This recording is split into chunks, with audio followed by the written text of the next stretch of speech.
Hello, I'm coming to you guys to finally announce that I'm actually about to start my day in a life as a non emergency medical transportation company YouTube channel.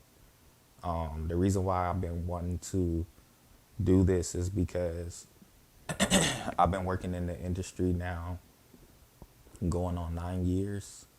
I started off as a company driver. I worked for two different companies. Then from that, branched out and started my own. Um, with those companies, I did about 4 years, and now we're pretty much in this industry going on what, five, as our own transportation company. And I feel like I got a lot of great information that I could share about being in this industry, the ups, the downs, what it's really like. I think we get so like caught up into like contract, and we forget about, like why we even getting into this industry in the first place. Why are we getting into this space? And for me, it was more so like I like what I did, but I kept getting write ups after write ups for like dumb stuff. Like I started my job at 3 o'clock in the morning. Say I come in at 3:06, it was a write up, and I was only able to get one more write up for the rest of the year. And then they told me straight out, if you get one more, then of course, we gotta fire you. And at that time, I was just like, you know what, I'm gonna start my own. But I was just talking. I didn't really know how to go about being in this industry or what to do or how to even start it. But I came home.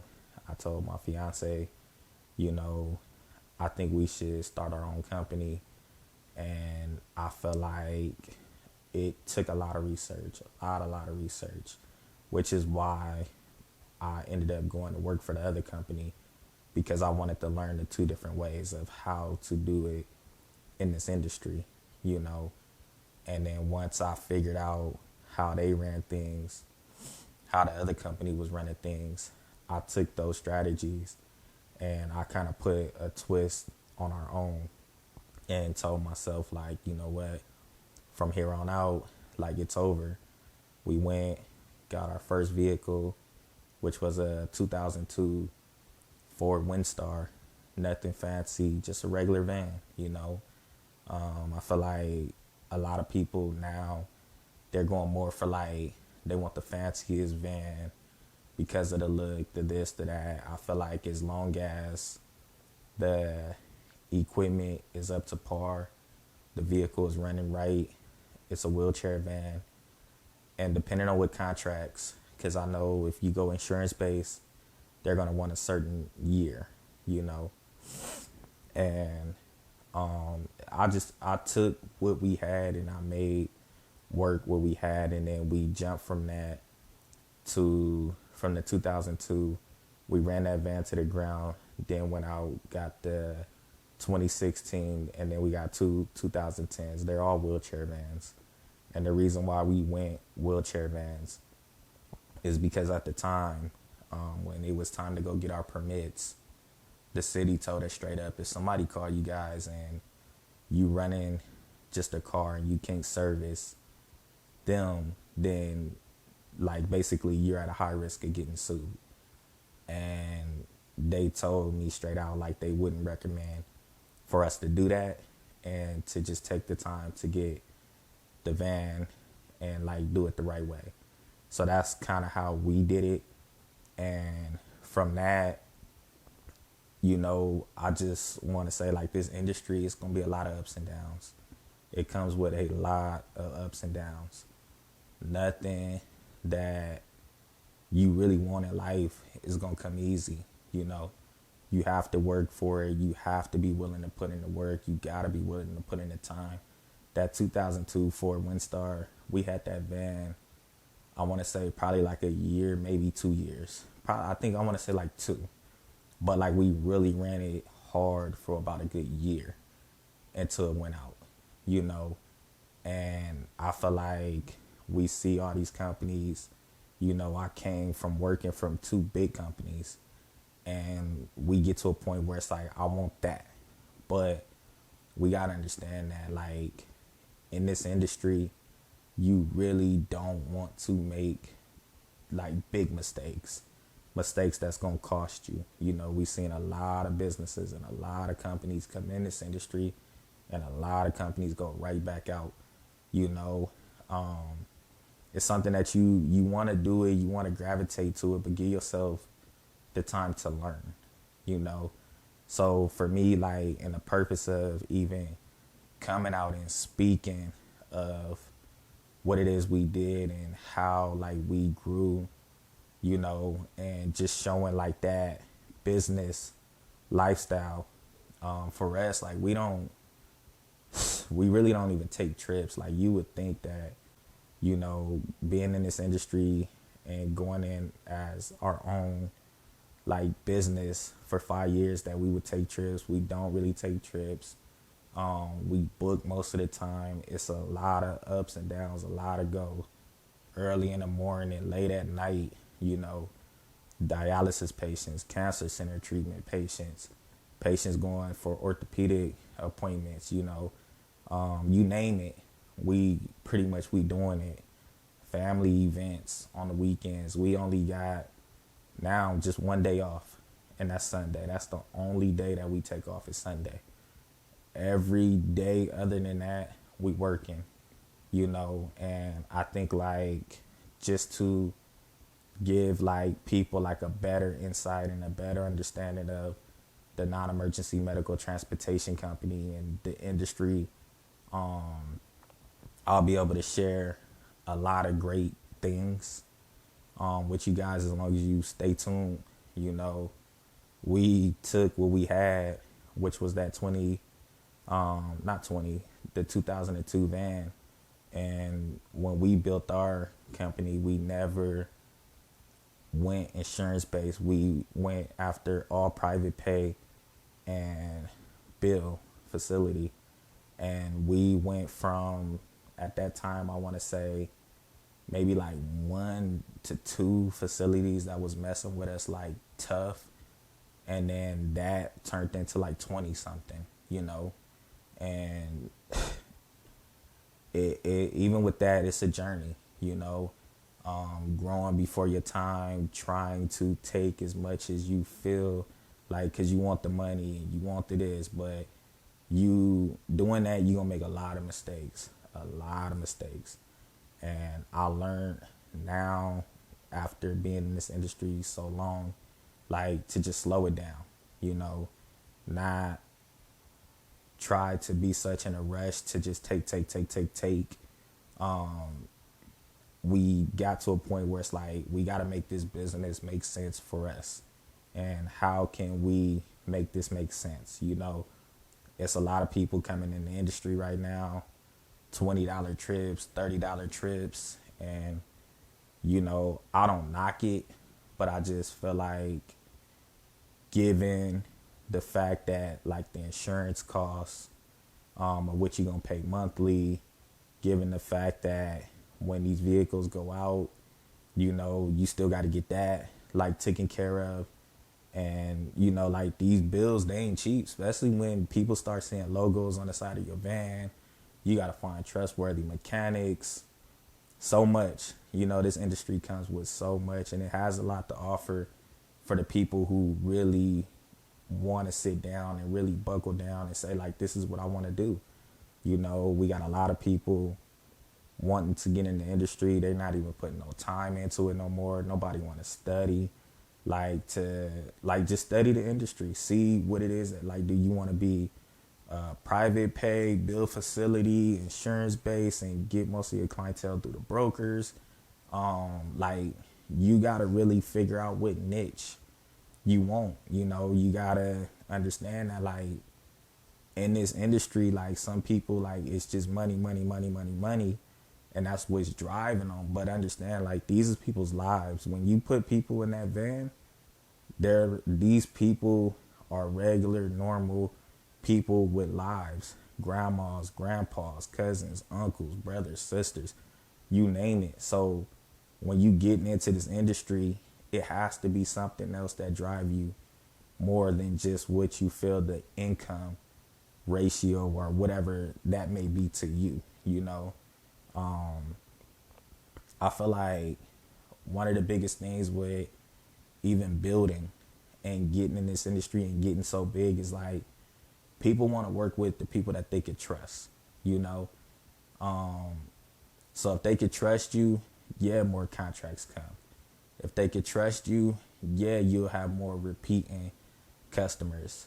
I think like right now it's like everybody want to be, it's either luxury this or luxury that, or let's do this and let's do that. You know, these patients don't care. You know, one of the companies that I started with, they drove around in the Mercedes Sprinter vans. The other company that I worked with and started with, they had the newer Ford Transits.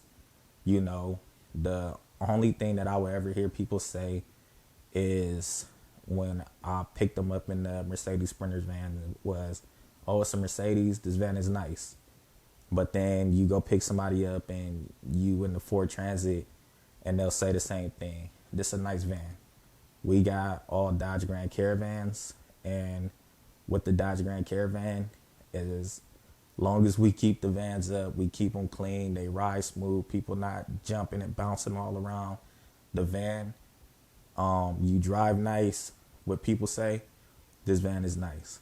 You know, this industry, like, it definitely will test you. You know, you're going to run through a lot of ups and downs, and you're going to have a lot of trials and tribulations. And I feel like for us, like, I can't even count the amount of times, like, I feel like we took way more downs than ups, but we got to celebrate the good, you know, but the bad or the things that kind of like started to happen in the industry, it makes something out of you. It teaches you like really like how to be patient. It teaches you how to move. Our business right now and where it's at and where it's going, I feel like from then to now, we 10 times stronger, you know. I feel like we got a bigger enough platform to grow more.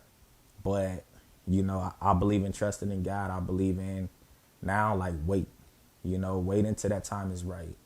Because we done that. We tried to jump out and we thought we was ready.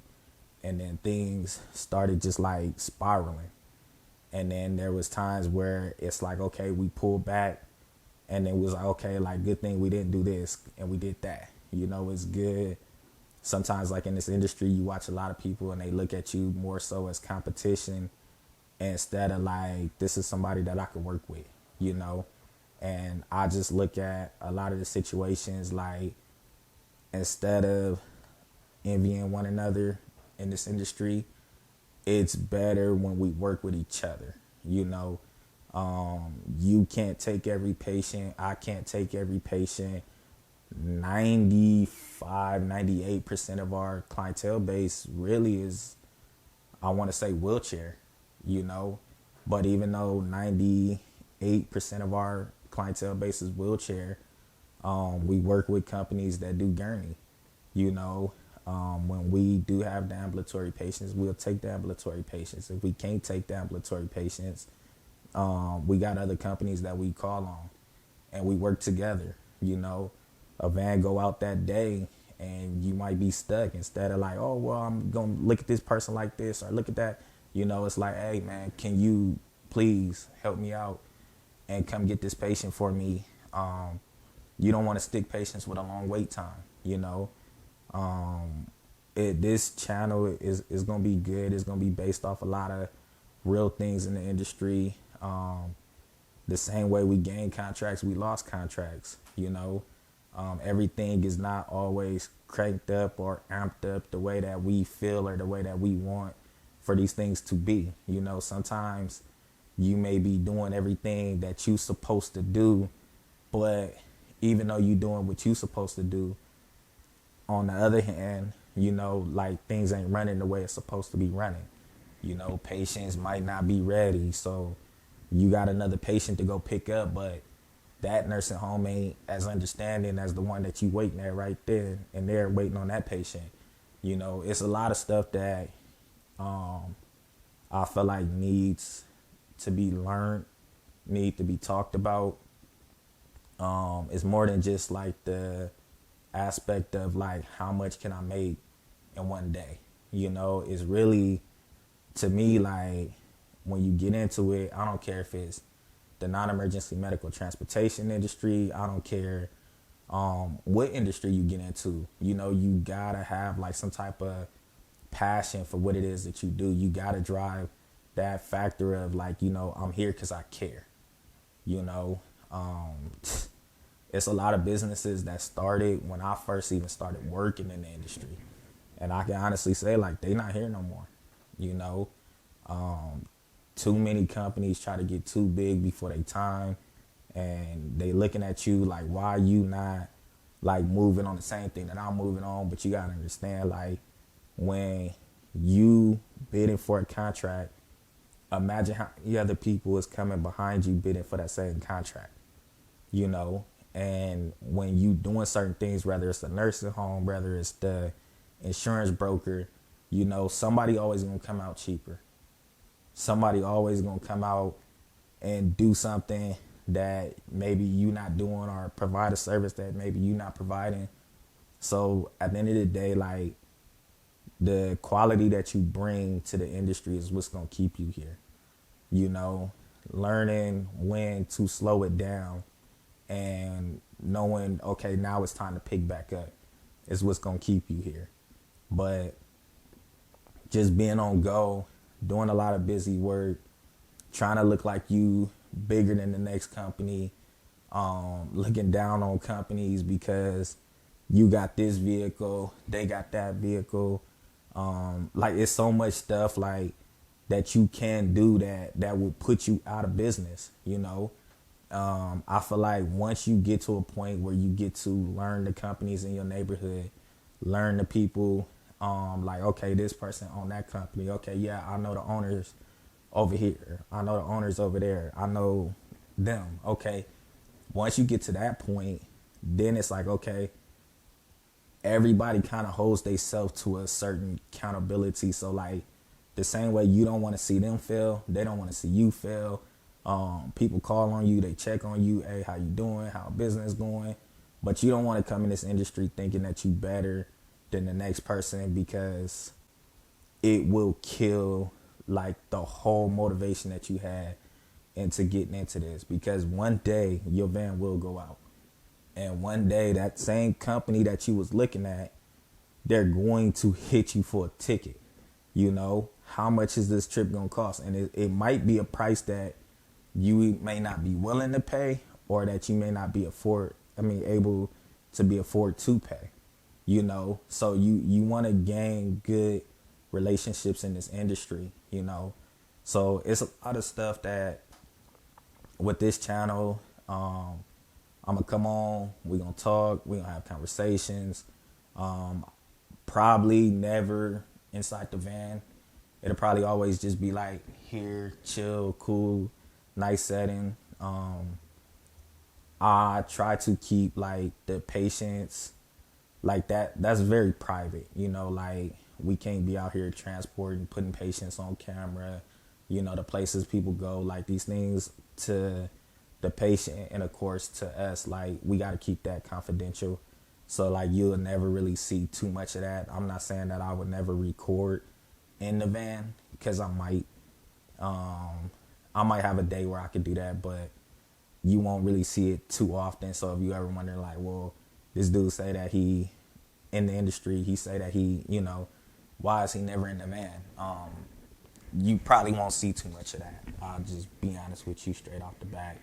But, like, just stay tuned. Like, it's going to be a lot of conversations being had. Some of the things that I done seen within the 9 years of me being in the industry. It's something like that, 8 to 9 years that I've been in the industry. We'll be able to have real conversations and just talk, about what it is that you want to do and how, like this business fits for you. Maybe like you probably think this is the industry, but then like you might have a whole nother passion and something else that you actually really good at and you know how to make money at it, but you ignoring it because of the factor of like, oh well, I just want to do this because I want to get money, but that talent might drive you way more money or whatever it is that you chasing than this. And I just want to tell people like this right here, it's a long process, it's a long road, and I want to see companies like I want to start with companies and grow old with these same companies. So I can be like, yeah, I've known this company for about 20 something years. Tired of seeing a lot of companies come in and go out. That's like the norm right now, but it's something that if you want it, you gotta study it. You gotta really, really put yourself in this industry. I always tell people like, go work in the industry, get you a job in the industry, learn it. A lot of people don't want to go that route, but I think it's better for you to go that route because when it comes to getting to know like certain people that you should know in the industry, it just opens up more doors for you. When it comes time to getting insurance and things like that, it's gonna help. It's gonna open up more doors for you. So I just feel like it's gonna be a lot of great conversations.